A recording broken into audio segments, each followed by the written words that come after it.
श्री स्वामी समर्थ. तर मी आज बनवणार आहे वांग्याची भाजी.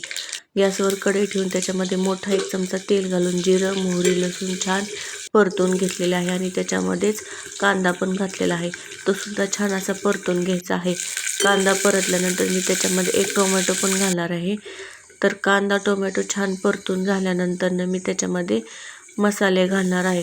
तर मी 1 चमचा घरगुती काळा मसाला घातलेला आहे, अर्धा चमचा लाल तिखट घातलेला आहे, एक छोटा अर्धा चमचा धना पावडर घालणार आहे आणि थोडीशी हळद पण घालणार आहे. तर हे सगळे मसाले घालून झाल्यानंतर मी छान परतून घेणार आहे आणि मी 2 ते 3 वांगे होते ते छान धुवून असे उभ्या स्लाईसमध्ये कट केलेले आहेत, ते सुद्धा मी याच्यामध्ये घालणार आहे. वांगे घातल्यानंतर मी ह्याला सुद्धा परतून घेणार आहे आणि ते छान परतल्यानंतर मी त्याच्यामध्ये अर्धा चमचा मीठ घालणार आहे. तुम्ही तुमच्या चवीनुसार घालू शकता. मीठ घातल्यानंतर मी 2 ते 2.5 चमचे शेंगाचं कूट घातलेलं आहे आणि ते सुद्धा छान हलवून घेणार आहे आणि त्याच्यामध्ये 1 छोटी वाटी गरम पाणी घालणार आहे वांगे शिजण्याइतपतच. मी जास्त रस्सा करणार नाही आहे. तर वांग्याची भाजी शिजत आहे आणि मी इकडं साईडला ज्वारीच्या भाकरी पण बनवत आहे.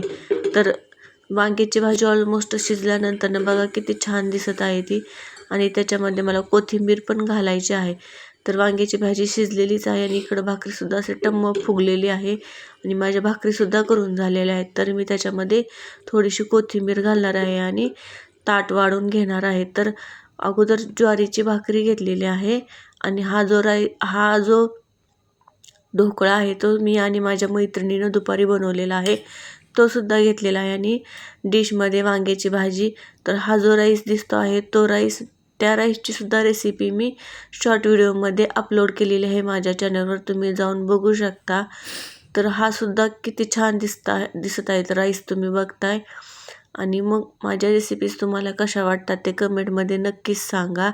आवडलं तर लाईक करा, शेअर करा आणि सबस्क्राईब करा. तर बाय बाय.